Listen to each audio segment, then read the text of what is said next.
Something already decided what's inside your body. It weighed less than a raindrop. It's dark. You're almost asleep. Then that thin whine near your ear. You swing at nothing. It goes quiet. And somewhere on your arm, it's already feeding. You won't know until morning when a small hot bump shows up and you scratch it without thinking.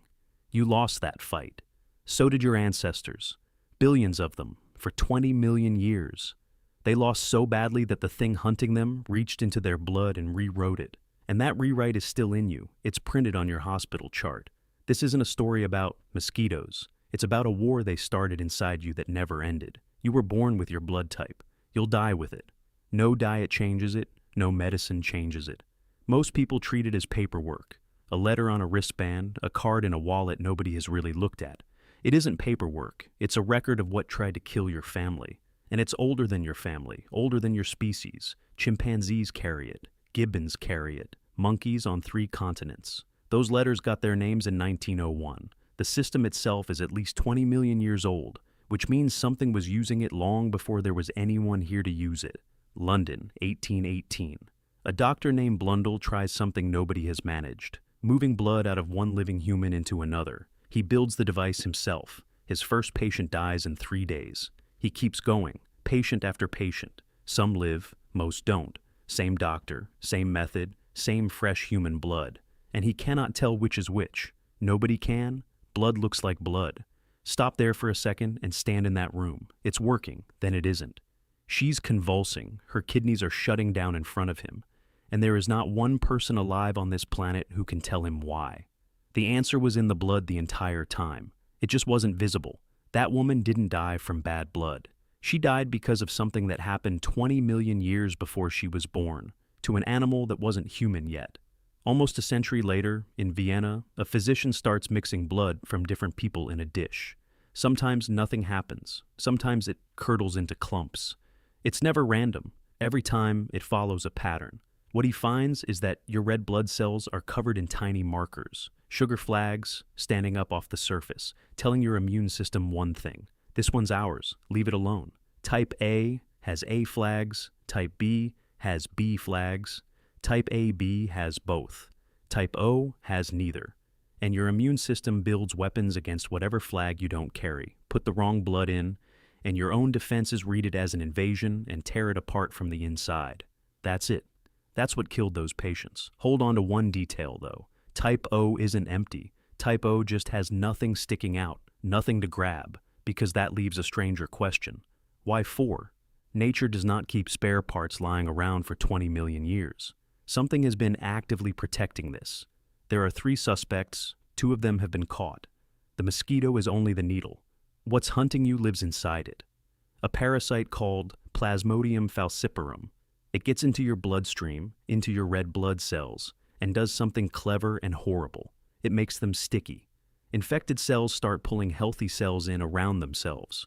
Those clusters jam the narrow vessels feeding your brain. That's cerebral malaria, seizures, coma, death, sometimes inside a day. Mostly in children. Now, go back to that detail. Type O has nothing sticking out, nothing to grab. Researchers in Mali tested 567 children. Among the ones with severe malaria, only 21% were type O. Among the ones who got sick and walked away fine, 44%. Type O cut the odds of severe malaria by roughly 2/3. No hospital, no net, no drugs. In that world, 2/3 isn't a statistic. It's the difference between a family line that keeps going and one that quietly stops. Suspect 1. Caught. And right now, you'd give your children type O. Of course you would. Anyone would. You'd be making a mistake. Suspect 2 is in the water.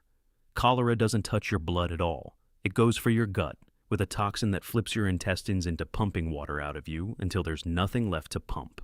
And that toxin works better on type O. The A and B flags get in its way, they're clutter, they slow it down. Type O has no clutter, the toxin lands clean, same missing flags. Opposite outcome. Look at where type O is rarest anywhere on Earth. The Ganges Delta, where cholera has lived for centuries. Then look at West Africa, where malaria has never once let up, and type O is the majority. Those aren't 2 separate facts. That's one coin, landing 2 different ways, in 2 different places. So, evolution never found an answer here. It found a bill it could never fully pay. 4 blood types aren't 4 solutions. They're 4 bets. And you didn't place yours. Which brings us to Suspect 3. Suspect 3 was never caught, because Suspect 3 was never a disease. Type A runs high across colder, crowded Europe. Type B runs high across Central Asia and northern India. Researchers have theories for both, and certainty about neither. And there's a reason those files stay open. They were never meant to close.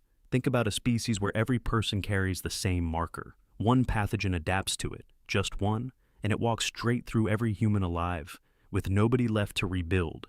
Keeping 4 types in circulation means no disease can ever clear the whole board. Whatever arrives, some fraction of people are simply the wrong shape for it. Those people live. The species continues. That's Suspect 3, not a parasite, the strategy itself. And read what that actually means. Your blood type wasn't chosen because it's best for you. It survived because it kept the group's options open. You're not the winner of the bet.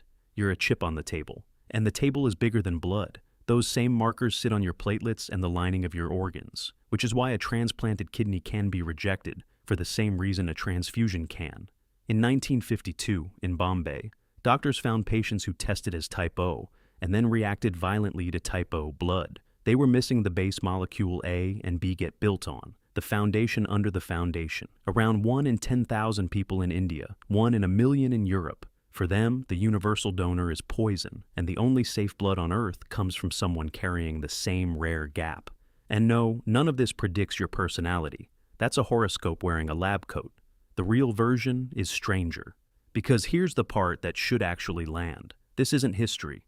Malaria killed around 610,000 people in 2024. 3 out of every 4 were children under 5. That's roughly 1 child every minute, which means the selection never stopped. It's running right now. Your blood type isn't a fossil. It's your position in a fight that started before your species existed and still hasn't finished. Tonight, somewhere in the dark, you'll hear that thin whine near your ear again. And it will lose. Not because you're strong, because that fight was already fought across 20 million years by people whose names are gone and not all of them won. 30 trillion cells, sugar on every surface, 1 letter, written by everything that ever tried to kill you.